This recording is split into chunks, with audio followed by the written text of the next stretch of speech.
Innal hamdalillah nahmaduhu wa nasta'inuhu wa nastaghfiruh wa na'udzu billahi min shururi anfusina wa sayyiati a'malina may yahdihillahu fala mudilla lahu wa may yudlilhu fala hadiya lahu. Wassalatu wassalamu ala rasulillah wa ala alihi wa ashabihi wa man tabi'a hudahu bi ihsanin ila qiyamis sa'ah, amma ba'd. Para hadirin hadirat, kaum muslimin, kaum muslimat, jamaah Masjid An-Nur yang dimuliakan oleh Allah Subhanahu wa taala. Assalamualaikum warahmatullahi wabarakatuh. Alhamdulillah, segala puji dan syukur kita panjatkan kepada Allah Subhanahu wa ta'ala, karena yang berhak mendapatkan pujian kita hanyalah Allah Subhanahu wa ta'ala, sebagaimana yang Allah ajarkan di dalam surat Al-Fatihah. Allah berfirman, alhamdulillahi rabbil alamin.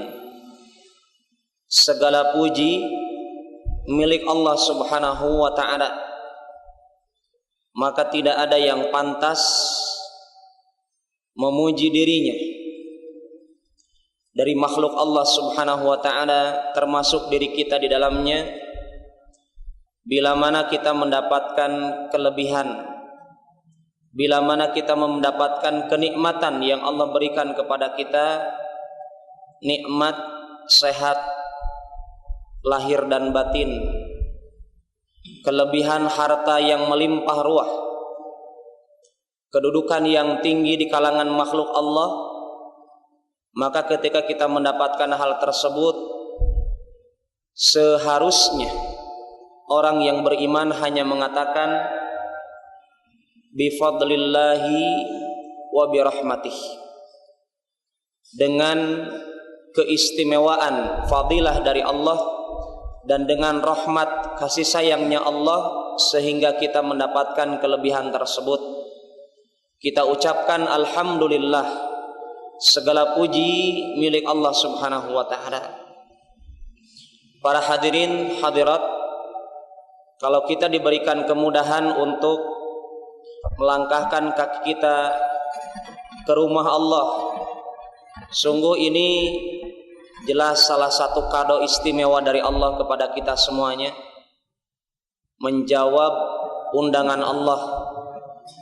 Kalau bapak-bapak, ibu-ibu mendatangi undangan pesta manusia, pastinya kita senang, berarti kita mendapatkan perhatian dari sahibul walimah yang memiliki pesta. Sekarang Allah menyeru dengan panggilan adzan, hayya 'alas shalah, hayya 'alal falah. Mari datangi salat, datangi kemenangan. Maka orang yang melaksanakan salat maghrib tadi berjamaah, itu cirinya dia telah mendapatkan kemenangan. Kemenangan dalam mengalahkan hawa nafsunya, kemenangan yang disabdakan oleh Rasulullah sallallahu alaihi wasallam, la yu'minu ahadukum hatta yakuna hawahu taba'an lima ji'tu bih. Tidak sempurna iman seseorang sehingga hawa nafsunya tunduk kepada apa yang diperintahkan kepada mereka dari perintah Allah dan Rasul. Sehingga bapak-bapak dan ibu-ibu hadirin dan hadirat, kalau kita sempatkan setelah sholat maghrib dengan adanya acara pengajian ini juga sebagai bentuk apa? Bentuk kemenangan yang lain. Kenapa Pak Ustadz kita katakan bapak-bapak duduk di sini bentuk kemenangan? Karena boleh jadi Pak, jangankan boleh jadi, bisa jadi, sangat dimungkinkan orang selesai sholat keluar itu apa? Bermaksiat lagi. Betul tidak? Betul. Maka sebagai bentuk kemenangan yang Allah berikan setelah mengerjakan sholat berjamaah, Allah mudahkan kita untuk menundukkan hawa nafsu kita sesaat dua saat untuk mendengarkan kajian. Sebagaimana yang Allah perintahkan kepada Nabi Musa alaihissalam tatkala beliau diperintahkan untuk mendakwahi bapak angkatnya, siapa? Fir'aun. Ya. Ajak dia untuk mengesahkan Allah, ingatkan dia, la'allahu yatadakkar aw yakhsha. Datangi Musa. Wahai Musa, datangi Fir'aun, kata Allah. Didatangi tujuannya untuk apa? La'allahu yatadakkar aw yakhsha. Fungsinya dua. Boleh jadi dia ingat jati dirinya itu di hadapan Allah bukan saingannya Allah. Boleh jadi dengan diingatkan oleh Nabi Musa, setelah ingat dia takut, oh ternyata saya hanya sekedar hamba Allah, bukan tandingannya Allah. Itu yang diperintahkan oleh Allah kepada Nabi Musa. Demikian juga kita, Pak. Ketika kita duduk sesaat di sini, tujuan kita apa? Agar boleh jadi walaupun duduk kita hanya setengah menit atau setengah jam atau lebih dari itu atau kurang dari itu, boleh jadi dengan duduk-duduk sesaat ini sangat memberikan manfaat untuk mengingatkan jati diri kita dan untuk menambahkan rasa takut kita di hadapan Allah.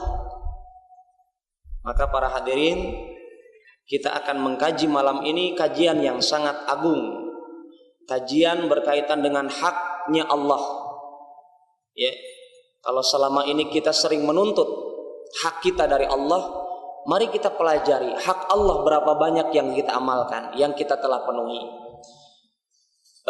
Di pertemuan yang kemarin, pekan kemarin kita telah menjelaskan tentang ayat-ayat yang berkenaan dengan asma dan sifat yang disebutkan oleh Syekh Muhammad Ibn Abdul Wahhab rahimahullah ta'ala.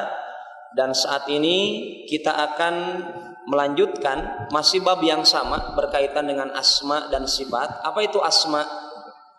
Asma ini bahasa Arab, bukan nama penyakit. Kalau di Indonesia ada namanya penyakit asma atau nama orang, bukan. Asma di sini adalah artinya nama-nama dan sifat adalah sifat-sifat. Ya, kita telah membahas kemarin tentang ilmu walaupun cuma sekilas, dan insyaallah ta'ala ikhwan, setelah kita selesaikan kajian kitab ini, kita akan beralih mempelajari satu kitab oleh-oleh dari Ustaz Jezen. 2 bulan di Mekah saya dapat oleh-olehnya kitabnya adalah judulnya tentang nama-nama Allah. Tebalnya sama seperti buku ini, dan di situ kelebihannya adalah bukunya menjelaskan tentang nama Allah, artinya, kemudian pengaruhnya kepada diri orang beriman dalam kehidupan sehari-hari yang sangat kita butuhkan. Ya, karena seringkali kita tahu Allah hanya namanya Allah saja. Tetapi apa manfaatnya? Kenapa Allah menamakan dirinya sangat banyak gitu? Agar kita mendapatkan pengaruh dari nama-nama tersebut, menambah keimanan kita kepada Allah lewat nama-namanya Allah. Ini yang mungkin insyaallah akan kita lanjutkan dari follow up pembahasan kitab ini biidznillah ta'ala. Pada malam hari ini masih berkenaan dengan asma dan sifat Allah, nama-nama Allah dan sifat Allah adalah dalil yang diambil atau dijadikan rujukan oleh Imam Muhammad bin Abdul Wahhab adalah perkataan Imam Ali bin Abi Thalib. Siapa yang tidak kenal Ali bin Abi Thalib? Ya, Ali bin Abi Thalib adalah sepupunya Rasulullah, menantunya Rasulullah sallallahu alaihi wasallam, yang menikah dengan putri bungsunya Rasulullah, Fatimah Az-Zahra, yang melahirkan Al-Hasan dengan Al-Husain, Sayyidah Syababi Ahlil Jannah. 2 pemimpin kalangan pemuda surga adalah Hasan Husain. Pemimpin penghuni surga dari kalangan pemuda dipimpin oleh Al-Hasan dan Al-Husain, cucunya Rasulullah SAW, putranya Ali bin Abi Thalib. Ali bin Abi Thalib adalah sahabat Rasulullah yang dijamin masuk surga. Maka mari kita dengarkan perkataan beliau berkaitan dengan hal ini khususnya dan prinsip berharga yang beliau ajarkan kepada kita. Pertanyaannya adalah, kenapa perkataan Ali ini kita jadikan rujukan? Kenapa bukan perkataan kiai? Kenapa bukan perkataan ustadz? Kenapa perkataan Ali dijadikan rujukan untuk menguatkan dalil dari Al-Quran dan hadis tentang nama dan sifat Allah? Apa Ikhwan? Jawabannya sangat jelas. Pertama, Ali bin Abi Thalib adalah seorang sahabat. Dan kedudukan sahabat Rasulullah SAW sebagaimana yang disebutkan oleh sahabat yang lainnya, Abdullah ibn Mas'ud radhiyallahu an, beliau katakan, sahabat-sahabat Rasulullah sallallahu alaihi wasallam adalah sosok manusia yang hatinya paling bersih setelah para nabi dan rasul.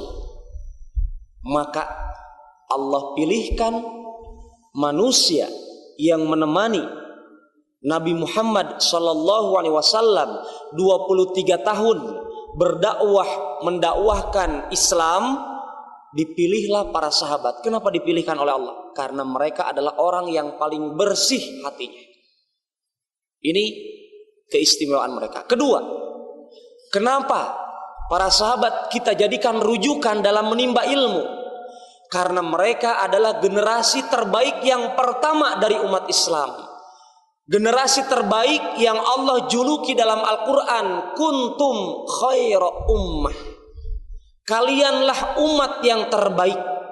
Maka Umar ibn Khattab ketika menjelaskan ayat ini, beliau katakan umat yang terbaik adalah para sahabat Rasulullah Sallallahu Alaihi Wasallam. Maka kalau orang ingin mengatakan dirinya terbaik di hadapan Allah, terbaik di hadapan Rasulullah, pastinya mesti mengikuti cara hidupnya para sahabat Rasulullah SAW. Maka pantas Imam Malik rahimahullahu ta'ala beliau katakan, lan yusliha akhiru hadhil ummah illa bima saluha bihi awwaluha. Tidak akan pernah baik kondisi umat Islam yang terakhir ini kecuali mereka mengikuti apa yang dikerjakan oleh umat-umat yang terdahulu yang terbaik. Siapa itu? Para sahabat Rasulullah sallallahu alaihi wasallam. Selanjutnya keistimewaan selainnya adalah dari kalangan sahabat apa Pak? Mereka hidup. Coba rasakan Pak. Bayangkan kalau bapak-bapak itu sahabat. Mereka itu hidup, tidur, bangun, berjalan, berteman dengan siapa? Dengan sebaik-baik manusia, melangkah bersama dengan Rasulullah SAW, makan minum bersama Rasulullah SAW, tidur di samping Rasulullah SAW, mendapatkan ayat demi ayat turun dari langit kepada Rasulullah, didengarkan langsung oleh para sahabat Rasulullah SAW, menyaksikan mukjizatnya Rasulullah SAW disaksikan oleh mata kepalanya sendiri para sahabat Rasulullah SAW. Mereka menyaksikan ayat-ayat turun, mereka menyaksikan mana orang-orang yang diancam oleh Allah dengan neraka, mana orang-orang yang diberitakan dengan surganya Allah. Siapa itu? Para sahabat Rasulullah SAW. Maka pantas kalau kita mesti mendengarkan perkataan mereka. Terlebih ada hadis yang khusus tentang Ali, ada hadis yang khusus tentang Abu Bakar, Umar dan Utsman. Apa itu? Fa innahu man ya'ish minkum ba'di fasayara ikhtilafan katsira. Sesungguhnya orang-orang yang hidup setelahku, dia akan menyaksikan perbedaan yang sangat banyak. Ini apa kata Rasulullah? Fa alaikum bisunnati wa sunnatil khulafa'ir rasyidin al mahdiyyin min ba'di addu 'alaiha bin nawajid. Hendaklah kalian kalau mendapatkan perbedaan yang sangat banyak terjadi dalam diri umat Islam, hendaklah kalian berpegang dengan sunnahnya Rasulullah dan sunnahnya 4 pemimpin para sahabat. Siapa itu? Abu Bakar, Umar, Utsman dan Ali. Mereka adalah al-khulafa ar-rasyidin, para pemimpin yang pikirannya lurus, ar-rasyid, pikirannya lurus, bersih, cerdas. Al-mahdiyin, mendapatkan petunjuk rambu-rambu dari Allah. Siapa itu? 4 sahabat ini. Ya, maka kata Rasulullah, "Addu 'alaiha bin nawajid." Gigitlah oleh gigi geraham kalian cara hidupnya Rasulullah, cara hidupnya Abu Bakar, Umar dan Utsman dan Ali. Gigit dengan geraham kalian, bukan gigit dengan ini, Pak. Kenapa dengan gigi geraham? Bapak-bapak kalau kemarin kurban makan daging, Pak. Kalau digigit pakai ini mungkin kurang kurang kuat. Kita lihat bagaimana binatang-binatang buas mencengkram buruannya dengan gigi gigi geraham, agar cepat, agar kuat pegangannya. Dan itu yang disabdakan Rasulullah SAW. Berpegang dengan sunnah Rasulullah, berpegang dengan sunnah Abu Bakar, Umar dan Utsman dan Ali. Pegangannya jangan ala kadarnya, tapi peganglah dengan erat-erat. Kenapa? Karena solusi tatkala mendapatkan diri kita dihadapkan dengan perselisihan dalam diri umat Islam, kalau berpegang dengan kuat kita akan selamat. Ya, mari kita dengarkan perkataan Ali bin Abi Thalib. Yang perkataan ini diriwayatkan oleh Imam Bukhari dalam hadis riwayat Bukhari dalam Al-Ilm, bab Al-Ilm, Kitabul Ilm. Jadi kalau antum lihat, kalau di sini ada Kitab Sahih Bukhari, kumpulan hadis-hadis sahih, di situ beliau kutip perkataan Ali bin Abi Thalib ini. Hadisnya sahih, artinya perkataan ini tidak diragukan karena yang meriwayatkan Imam Bukhari rahimahullah. Beliau katakan, Ali radhiyallahu an wa ardhah, beliau mengatakan, hadithun nasa bima ya'rifun. Ajak dialog manusia, ya, berbicaralah, bercakap-cakaplah dengan manusia dengan perkara-perkara yang mereka itu mengetahuinya. Aturiduna an yukadzaballahu wa rasuluh? Apakah kalian mau Allah didustakan, Rasulullah sallallahu alaihi wasallam didustakan gara-gara kalian berbicara kepada manusia?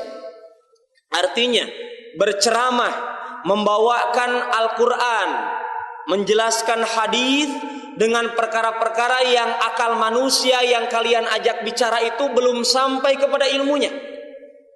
Sehingga dengan sebab itu umat yang kalian ajak menjadi berlari dari kalian gara-gara kalian berbicara tentang perkara yang bagi mereka belum bisa diterima. Ini perkataan siapa? Perkataan Ali ibn Abi Thalib radhiyallahu anhu wa ardhah. Fa ikhwani fillah, hal ini semakna dengan apa yang diwasiatkan oleh sahabat Abdullah ibn Mas'ud. Siapa Abdullah ibn Mas'ud? Sahabat Rasulullah, ahli qori, ahli dalam hafalan Al-Quran, ahli dalam menguasai ilmu Al-Quran, hafal Al-Quran. Ulamanya orang Kufah, imamnya orang Kufah dari sahabat Rasulullah adalah Abdullah ibn Mas'ud. Beliau katakan semakna dengan apa yang dikatakan Ali bin Abi Thalib. Innaka lan tuhadditsa qauman haditsan la tablughuhu uquluhum illa kana li ba'dihim fitnah. Sesungguhnya engkau kalau berbicara kepada suatu kaum dengan pembicaraan atau dengan suatu hadis atau suatu pembahasan yang akal kaum tersebut belum sampai kepada ilmunya, hadis yang kau bicarakan kepada mereka, konsekuensinya apa? Illa kana li ba'dihim fitnah, akan terjadi pada diri sebagian mereka fitnah, bencana. Contoh apa ikhwan? Contoh kasus antum dalam berdakwah, ya, inginnya antum tinggi, keinginan antum kuat untuk menghidupkan sunnah-sunnah Rasulullah. Yang boleh jadi sunnah-sunnah itu belum dikenal oleh masyarakat muslim pada umumnya. Contoh apa, Pak? Contohnya memperpanjang bacaan sholat setelah surat Al-Fatihah. Sunnah bukan? Sunnah. Tetapi sunnah ini kalau belum siap umat Islam untuk melaksanakannya, katakan dipraktekkan ketika sholat tarawih Ramadan kemarin, kita tahu Utsman ibn Affan beliau melaksanakan sholat sunnah qiyamul lail, sholat tarawih, sholat malam. Ya, karena maknanya ikhwan mesti antum pahami juga. Imam An-Nawawi mengatakan namanya sholat tahajud yaitu sholat tarawih, namanya sholat tarawih yaitu sholat malam, namanya sholat malam yaitu qiyamul lail, sama saja. Apa itu maknanya? Sama-sama saja. Tapi terkadang ada sebagian umat Islam memahami sholat tarawih itu kalau dikerjakan setelah sholat isya, sholat malam itu kalau setelah bangun malam. Ya, artinya mesti tidur dulu. Ini pemahaman yang tidak pas. Ya, kenapa demikian? Kembalikan kepada para ulama, pewaris para nabi. Salah satunya Imam An-Nawawi yang mensyarah Sahih Muslim, yang meriwayatkan dari Ibunda Aisyah tentang sholat malamnya Rasulullah SAW. Sholatul laili mathna mathna. Sholat malam itu 2 rakaat. Dan kita kerjakan sholat tarawih berapa rakaat, Pak? 2 rakaat salam, 2 rakaat salam. Itu sama, kata Imam Nawawi. Sholat tarawih ya sholat malam. Sholat malam adalah sholat tahajud. Sholat tahajud adalah sholat qiyamul lail. Sama saja. Maka jangan dibedakan. Kemudian ada orang ingin mengerjakan sholat malam seperti Utsman ibn Affan, 1 rakaat 30 juz. Siapkah umat Islam melaksanakan? Jangankan umat Islam di Kendari pada umumnya. Kita tes bapak-bapak yang hadir di sini. Ramadan tahun depan, Pak, kalau kita dapatkan Ramadan tahun depan kalau kita dapatkan, misalkan, siapkah bapak-bapak melaksanakan sholat malam, sholat tarawih dengan rakaat pertama 1 lembar, ya, 7 ayat atau 9 ayat, atau setengah halaman? Siapkah demikian? Maka ini mesti butuh ilmu sosialisasi. Demikian juga contohnya, Pak. Pernah saya dapatkan apa? Ketika bapak-bapak mendapatkan ayat sajadah di dalam sholat, ya, misalkan bapak-bapak jadi imam. Contohlah kasusnya bapak-bapak setelah baca surat Al-Fatihah, bapak-bapak membaca surat Al-Alaq atau Al-Insyiqaq. Yang 2 surat ini nanti ada ayat tentang ayat sajadah. Apa itu ayat sajadah? Ayat sajadah adalah ayat yang disyariatkan ketika kita melewati ayat tersebut kita bersujud, namanya sujud tilawah. Ya. Sujud tilawah artinya ketika kita membaca ayat sajadah kita disyariatkan membaca sujud tilawah. Kemudian mungkin imamnya ingin menghidupkan sunnah Rasulullah. Dia tanpa sosialisasi kepada jamaahnya, dia baca surat Al-Alaq. Ya, Iqra bismi rabbikal ladzi khalaq sampai kepada ayat terakhir apa? Wasjud waqtarib. Mestinya apa? Kalau dia mendapatkan makmumnya belum paham, mungkin dia mestinya apa? Ruku. Allahu Akbar, langsung ruku, makmum akan ruku. Yang dipahami makmum kan demikian. Kemudian ini imam, ya, dia tidak sosialisasi kepada jamaah, langsung dia sujud tilawah, langsung tidak ruku, tapi apa? Setelah wasjud waqtarib ayat terakhir surat Al-Alaq, langsung dia bersujud, maka dijamin jamaah akan memahami apa? Imamnya lupa. Ya, kenapa setelah baca Al-Fatihah, setelah baca surat Al-Quran, setelah Al-Fatihah dia baca, kenapa tidak ruku? Ini imam apakah sesat atau lupa? Kan pikirannya jamaah kurang lebih itu. Ini imam tidak tahu ilmunya kah? Ajaran apa ini? Mungkin ada, betul tidak? Ini yang dimaksud oleh Ali bin Abi Thalib. Hadithun nas biqadri uqulihim. Ya, ajak orang untuk melaksanakan ajaran Islam, untuk melaksanakan Al-Quran 30 juz, untuk melaksanakan hadis-hadis yang sahih dari perkataan, dari perbuatan Rasulullah SAW dengan cara yang dipahami mad'u, dengan cara yang dimengerti oleh jamaah. Contoh bapak-bapak tadi, kalau bapak-bapak ingin mempraktekkan sujud tilawah, ingatkan jamaah, Pak, nanti saya di rakaat pertama setelah membaca surat Al-Fatihah, saya akan membaca surat Al-Alaq. Yang surat Al-Alaq ini di akhir ayatnya adalah ada ayat sajdah. Dan sajdah, ayat sajdah ini adalah dianjurkan oleh Rasulullah SAW untuk melaksanakan sujud tilawah.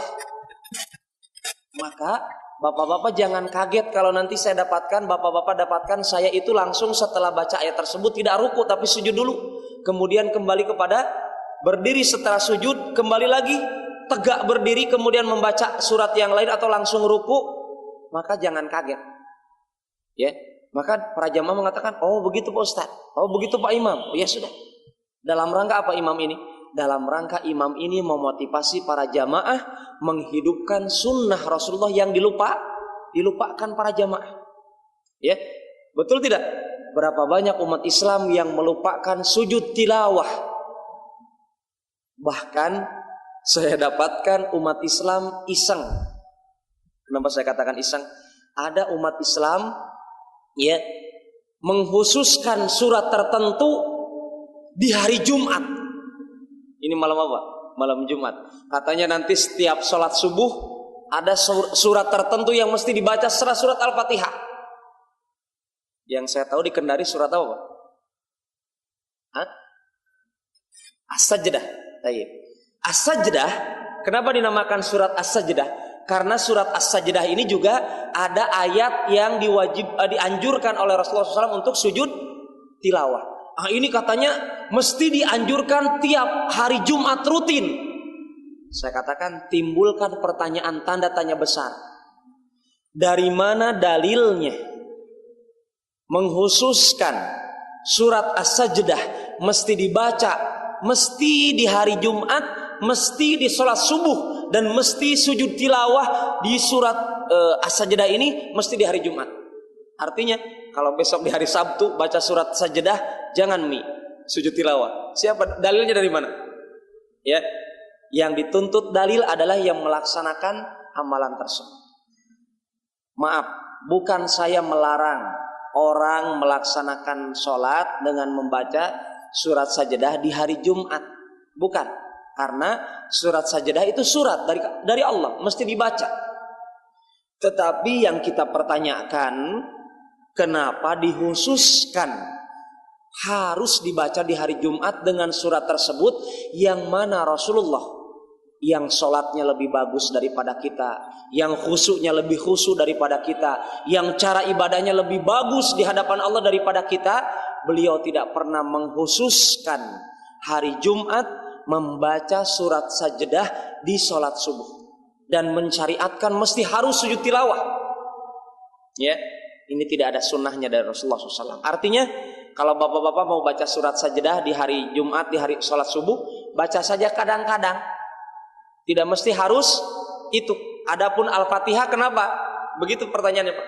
Kenapa bapak-bapak surat Al-Fatihah dibaca terus dalam sholat? Kenapa? Jawabannya jelas. Karena Rasulullah juga membaca terus-terusan. Kan jawabannya jelas. Kita baca rutin surat Al-Fatihah dalam sholat kita, di setiap rakaat sholat kita, karena Rasulullah membacanya rutin. Maka kita ikuti utusan Allah yang mempraktekkan baca Al-Fatihahnya rutin. Ini ya yang dimaksud oleh Ali bin Abi Thalib radhiyallahu anhu arda, demikian juga oleh sahabat Abdullah ibn Mas'ud. Wa ikhwani fillah, contoh lain. Kalau pakai akal kita, dan ilmu Islam itu diterapkannya bukan pakai akal, Pak. Maka saya pernah sampaikan di sini di forum kajian di Masjid An-Nur ini, ajaran Islam, Pak, kalau bapak-bapak pelajari seluruh Al-Qur'an 30 juz, hadis-hadis yang sahih dari perkata Rasulullah SAW, akan ada dua kemungkinan. Ajaran Islam itu ada yang ajaran Islamnya itu ma'kulatul makna. Maknanya itu bisa masuk akal. Bisa dipahami? Ada ajaran Islam kalau kita pelajari, akal kita belum bisa memahami, tapi itu ada dalam Al-Quran, itu ada dalam hadis. Bisa dipahami, Pak? Itu ajaran Islam. Kalau bapak-bapak silakan pelajari Al-Quran dari ayat pertama sampai ayat terakhir, atau hadis-hadis Rasulullah yang sahih. Contoh kasus begini, mari saya bacakan. Ya, hadis yang disahihkan oleh sebagian ulama. Imam At-Tirmidzi mengatakan hadis ini hasan gharib. Imam Hakim mengatakan hadis ini hadis sahih dan disetujui oleh Imam Ad-Dahabi. Apa itu? Rasulullah SAW mengatakan, walladzi nafsi biyadih. Rasulullah mengatakan, demi yang jiwaku, kata Rasulullah, berada di tangannya. Coba Pak, dengarkan ini perkataan Rasulullah. Demi yang jiwaku, berarti apa? Ini mengajarkan kepada kita, Rasulullah juga punya jiwa. Sama seperti bapak-bapak. Ya. Demi yang jiwaku berada di tangannya. Di tangan siapa? Di tangan Allah. Berarti Rasulullah SAW mengajarkan kepada kita apa? Allah punya tangan. Bisa dipahami? Tapi tolong, jangan dipahami tangan Allah seperti tangan makhluk. Saya sering contohkan kemarin. Berlari dengan kencang. Apakah sama seluruh makhluk itu berlari dengan kencang artinya? Belum tentu. Contoh. Apa Pak? Macan, harimau berlari dengan kencang. Oh, kita paham. Kereta api berjalan berlarinya dengan kencang. Giliran bekicot berlari dengan kencangnya. Sekencang-kencangnya bekicot sama penyu sama kura-kura. Kalau dia berlari dikejar-kejar, ya kencangnya begitu. Saya katakan, apakah makna berlari dengan kencang itu sama nggak dengan sama makhluk? Tidak sama. Artinya apa? Kalaulah sesama makhluk kata lari dengan kencang itu berbeda juga maknanya, apalah lagi dengan Allah. Yang jelas Allah tidak sama dengan makhluk. Ini makhluk yang sama-sama makhluk saja berbeda. Betul tidak? Contoh Bapak-bapak di sini. Siapa yang berani dikatakan, Pak, siapa yang paling kaya di sini? Saya Pak Ustaz. Di kanan saya, kiri saya juga kaya Pak Ustaz. Yang ini kaya. Giliran dievaluasi, Bapak disebutkan, Bapak kenapa dikatakan Bapak kaya? Saya kaya Pak Ustaz. Buktinya saya punya baju. Ya. Buktinya saya punya mobil. Kenapa? Tetangga saya itu Pak Ustaz boro-boro baju. Gak punya baju. Baru kemarin saya kasih baju misalkan. Bisa jadi tidak? Bisa jadi. Anda kaya karena Anda punya harta. Yang satunya, saya kaya Pak Ustaz. Walaupun saya tidak punya mobil, saya punya ilmu. Itu kekayaan Pak Ustaz. Iya, itu kaya. Artinya kekayaan sesama makhluk saya berbeda-beda. Apalah lagi dengan Allah. Maka Allah tegaskan. Tatkala orang memikirkan zatnya Allah, maka sahabat Ibn Abbas radhiyallahu anhu beliau katakan, tafakkaru fi kulli syai'.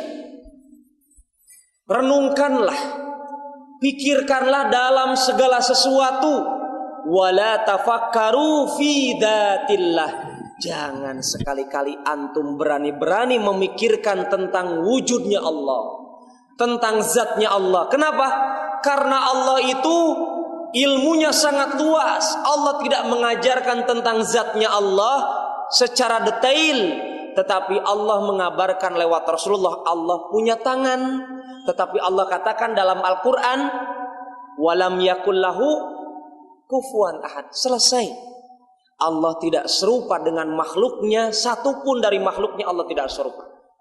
Pak Ustaz, Allah punya tangan, kata Rasulullah. Iya, tapi kata Allah, Allah tidak serupa dengan makhluk. Artinya tangannya Allah tidak serupa dengan tangan makhluk. Bahkan Imam Ibn Abbas mengatakan, laisa fid dunya syai'un mimma fil jannah illal asma. Ibn Abbas mengatakan apa? Tidaklah apa saja yang ada di dunia kemudian kita dapatkan berita dari Rasulullah sama tentang surganya Allah. Misalkan di surga ada merpati, di surga ada anggur, di surga ada pohon kurma, sebagaimana kata Allah. Ya, kata Rasulullah SAW, ya, ketika kita mengatakan Subhanallah wa bihamdi Subhanallahil azim, kemudian Allah tanamkan satu pohon kurma di surga. Antum mengucapkan Subhanallah wa bihamdi Subhanallahil azim, Subhanallah bihamdi Subhanallah, 2 pohon kurma. Subhanallah bihamdi Subhanallah. Allah tanam 3 pohon kurma. Subhanallah bihamdi Subhanallah, 4 pohon kurma. Itu Rasulullah kabarkan. Artinya Allah tanamkan pohon kurma. Allah akan tumbuhkan di sana apa? Zanzabil. Allah sebutkan dalam Al-Quran zanzabil. Apa itu zanzabil? Jahe. Bapak-bapak senang saraba? Dijamin orang Kendari tidak ada yang tidak senang saraba. Saraba bahannya apa Pak? Jahe. Kenapa? Apalagi musim hujan kemarin, hujan deras. Suka tidak jahe? Woi, itu Allah sebutkan. Di surga ada zanzabil. Ada pohon jahe. Yang jahe itu adalah, kita katakan, kata Ibn Abbas, sahabat Rasulullah, laisa fid dunya syai', tidaklah ada di dunia nama-nama sesuatu yang kita dapatkan nama-namanya di surga kecuali hanya namanya saja. Apa maksudnya? Beliau mengajarkan kepada kita, kalau Allah kabarkan di surga ada jahe, jangan dipikirkan jahenya kayak di dunia. Kalau di surga ada minuman keras, ada arak, jangan dipikirkan kayak arak-arak di pinggiran jalan itu yang suka dirampas sama polisi, yang botol-botolnya digilas sama setum, sama mobil-mobil besi itu. Jangan dipikirkan seperti itu. Ada di surga itu pohon apa, Pak? Pohon kurma. Jangan dipikirkan pohon kurma di dunia, di Mekah atau di Madinah, atau pohon kurma yang kita tanam saat ini di Kendari. Jangan. Kata Ibn Abbas, itu yang sama cuma namanya. Kenapa? Karena namanya walaupun sama, tetapi kualitasnya sing ada lawan. Ya. Kenapa? Tanamannya itu ditanam di surga, tanahnya itu tanah surga, bukan tanah dunia. Ya. Tanah surga berbeda jauh. Ya. Tanah surga berbeda jauh. Maka ikhwan, ini kita dapatkan. Apa kata Rasulullah? La taqumus sa'ah hatta yukallimas siba al-ins. Tidak akan terjadi hari kiamat sampai binatang-binatang buas berbicara kepada manusia. Kalau dipikirkan saat ini, mana mungkin Pak Ustaz? Itu kalau antum pakainya logika. Saya katakan ini yang bersabda, yang berkata bukan Pak Ustadz, bukan Ustadzah, tetapi Ustadznya para Ustadz dan Ustadzah, yaitu Rasulullah SAW, utusannya Allah. Maka kita katakan apa, Pak? Kalau pakai akal mungkin tidak masuk akal. Mulai saat ini antum datang ke kebun binatang, ngajak ngobrol siapa? Harimau. Assalamualaikum. Apa harimau saat ini berbicara kan? Kecuali harimau itu harimau jadi-jadian. Ya, kita tahu jin itu ada kalangan dari kalangan hewan-hewan yang diciptakan oleh Allah Subhanahu wa taala. Bisa jadi itu jin jadi-jadian. Pak Ustaz, ada jin yang berbicara saat ini. Kita katakan ini hari kiamat tidak? Belum terjadi. Kiamat besar belum terjadi. Maka kita katakan yang dimaksud Rasulullah SAW adalah akan berbicaranya binatang buas itu kapan? Dekat dengan hari kiamat. Ya, dan kita dapatkan hal ini terjadi. Kenapa? Karena masih jauh ikhwan. Dajjal belum muncul. Ya. Kemudian pohon-pohon di mana? Di Palestina, batu-batu berbicara belum ada? Belum. Maka kenapa saudara-saudara kita bertahan di Palestina? Kenapa? Sedang menanti janjinya Allah. Tatkala batu-batu berbicara di Palestina mengatakan, "Ya muslim ta'al." Wahai orang Islam kemari, di belakang saya ada orang Yahudi bunuh. Ini yang dinanti oleh orang-orang Islam di sana, di Palestina. Maka kenapa mereka berani bersabar di atas kedoliman orang Yahudi? Kenapa? Menanti janji Allah yang akan turun, yang akan terjadi kepada mereka. Batu-batu berbicara, menjadikan kebenaran lisannya Rasulullah yang mengabarkan akan berbicaranya batu tersebut. Ya, maka hal ini ikhwan, kalau dibahas saat ini mungkin orang akan mengatakan apa? Gak betul itu. Maka ucapan tersebut menyelisihi perkataan Abu Bakar As-Siddiq yang mengatakan apa? Kalau yang mengatakan itu utusan Allah Muhammad, fa innahu shadaq. Sungguh dia benar-benar jujur. Saya akan mengatakan, kata Abu Bakar, shadaq. Dia benar. Saya akan meyakini apa yang dikatakan oleh Muhammad sallallahu alaihi wasallam. Maka sebagai umat Islam yang diperintahkan oleh Rasulullah untuk mengikuti Abu Bakar, mengikuti Ali, mengikuti Utsman, mengikuti Umar, apa kita katakan?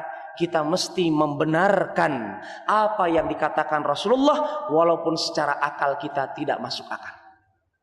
Baik. Kemudian contoh dalam Al-Qur'an. Ya. Dalam Al-Qur'an surat Al-Qamar ayat 48. Bapak-bapak silakan bisa dilihat surat Al-Qamar. Apa itu surat Al-Qamar? Surat Al-Qamar apa qamar? Bulan. Kenapa dinamakan surat Al-Qamar? Karena dalam Al-Qur'an tersebut surat Al-Qamar ada kalimat qamar. Ya. Apa ayat pertamanya surat Al-Qamar? Iqtarabatis sa'ah wan syaqqal qamar. Telah dekat hari kiamat. Ya. Apa cirinya dekatnya hari kiamat? Salah satunya adalah wan syaqqal qamar. Bulan terbelah. Bapak-bapak, kalau nggak percaya dengan ayat ini, kan gini Pak. Ayat ini kan ayat ujian buat kita semuanya yang nggak pernah nginjakan kaki kita di bulan. Coba saya bertanya kepada bapak-bapak yang hadir, atau ibu-ibu atau akhwat di sini, atau yang mendengarkan kajian ini. Siapa orang Kendari yang saat ini hidup yang pernah menginjakkan kakinya di bulan? Siapa? Saya yakin belum ada. Ya, belum ada. Tetapi Rasulullah sudah mengabarkan, mendapatkan wahyu dari Allah. Apa itu? Iqtarabatis sa'ah. Hari kiamat, ya, hari perhitungan amalan kita itu sudah dekat. Ini kapan dikabarkan oleh Allah? Tatkala Rasulullah diutus, artinya hari kiamat itu sudah dekat dengan diutusnya Nabi Muhammad sallallahu alaihi wasallam. Kenapa? Karena setelah Nabi Muhammad tidak akan lagi ada nabi lagi. Artinya umat terakhir adalah kita. Setelah umat terakhir ini, dunia akan dihancurkan, kemudian akan adanya hari perhitungan amalan-amalan manusia dari semenjak zaman Nabi Adam sampai kepada kita umat terakhir, umat Nabi Muhammad alaihi salatu wassalam. Wansaqal qamar, bulan terbelah. Para sahabat, Pak, mendengar ayat ini masuk akal tidak? Para sahabat mikirnya apa? Bulan terbelah. Kan begitu. Tapi apa? Para sahabat mereka sudah menyaksikan sendiri tatkala orang-orang Quraisy meminta kepada Nabi Muhammad didatangkan apa? Perkara yang menakjubkan, mukjizat Nabi Muhammad. Apa? Kata Nabi Muhammad, lihat bulan. Dibelah bulan oleh Rasulullah dengan izin Allah. Tatkala itu orang-orang Makkah yang mengadakan perdagangan ke negeri Syam di perjalanan menyaksikan sendiri bulan terbelah. Dan itu disaksikan oleh orang-orang kafir. Tetapi orang-orang kafir Quraisy mengatakan itu hanya sihir palek. Itu sihir, bukan nyata. Jadi mereka kalau hatinya sudah ditutup oleh Allah, melihat mukjizat Rasulullah, mengatakan itu bukan bulan terbelah, itu hanya sihir. Ya. Padahal kita dapatkan orang-orang saat ini yang pernah menyaksikan bulan terbelah. Ya, tatkala menginjakkan kakinya ke bulan ternyata ada garis yang membuktikan secara histori bahwasanya di zaman dulu bulan pernah terbelah, dan itulah yang dikatakan oleh Allah, yang pernah dikatakan oleh Rasulullah kepada orang kafir Quraisy. Tapi orang kafir Quraisy kalau hatinya sudah tertutup, mereka akan mendapatkan mukjizat, bukan mukjizat tapi itu sihir. Dan itu yang dikatakan. Maka kita katakan ikhwan, walaupun antum belum diberikan kesempatan oleh Allah untuk menginjakkan kaki ke bulan, tidak perlu rugi, nggak perlu bersedih. Gak perlu iri kepada orang kafir yang sudah diberikan kesempatan oleh Allah untuk menginjakkan kakinya ke bulan, tapi mereka tidak beriman dengan menginjakkan kakinya ke bulan. Tapi kita walaupun belum menginjakkan kaki ke bulan, kita katakan shadaqallah wa shadaqa rasuluh. Maha benar Allah dan benarnya Rasulullah SAW yang mengabarkan bulan sudah terbelah. Ya, ini kalau pakai akal tidak masuk akal. Dalam surat Al-Qamar, maksud saya bukan itu sebenarnya. Ya, tapi itu salah satunya ujian dari Allah kepada kita untuk membenarkan. Dalam surat Al-Qamar, silakan baca surat Al-Qamar ayat 48. Allah katakan, "Yauma yushabuna finnari ala wujuhihim dzuqu massasaqar." Allah katakan, di hari kiamat Allah katakan, "Yauma yushabuna finnar." Ketika orang-orang kafir Bismillah. Ketika orang-orang kafir di hari kiamat diseret, bukan dipersilahkan, silakan masuk neraka, tidak.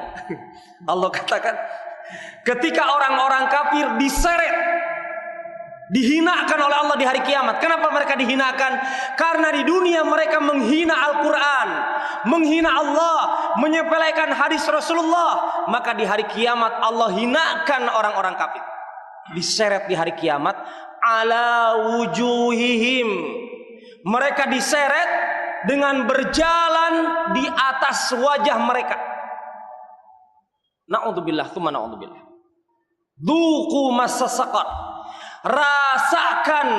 rasakan panasnya neraka sakar. La tubqi wa la tadar, kata Allah.